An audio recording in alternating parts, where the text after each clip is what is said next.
2 weeks after the transmission of that memorandum to Lieutenant Colonel Carlisle, General Allen initiated a 15-6 investigation into my allegations, although it was not the first time that he had heard of them. General Allen sent General Bruce Pagel, a U.S. Army Reserve attorney working for General Allen's chief military attorney, Marine Colonel Mike Jordan, to interview me in August of 2011 after a line of questioning by Ms. Habib indicated a concern about a delay in calling in the DOD-IG to look into the National Military Hospital abuses.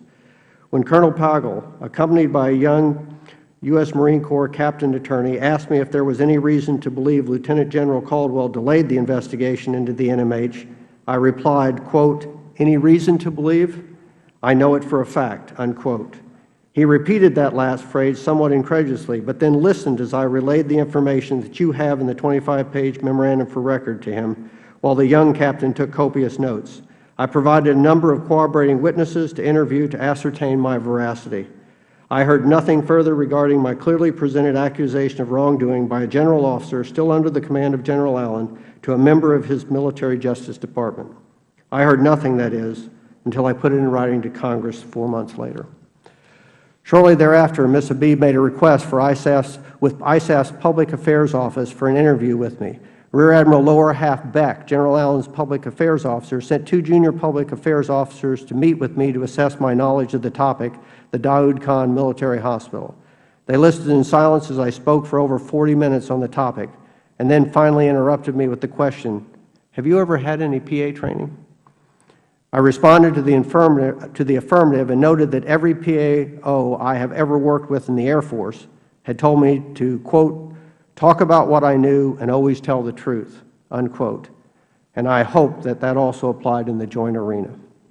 They left and I was summoned to meet with Rear Admiral Beck the next day.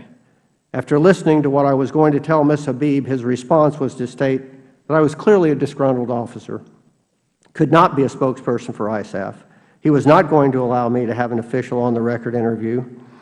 And if I tried to meet with her, I was, quote, "on my own." The warning was clear. He came to my office later and in front of Commander Terry Johnson, a Navy E&T physician assigned to my division, told me he was now going to tell Ms. Habib she could submit questions and I could submit answers to him that he would filter and edit before providing them back to Ms. Habib. Ms. Habib apparently refused, as I never received any questions to answer, but her article did indicate that ISAF had refused to make me available to her for an interview. I spend time on these events as it was specifically that article that led members of Congress to request an investigation last year.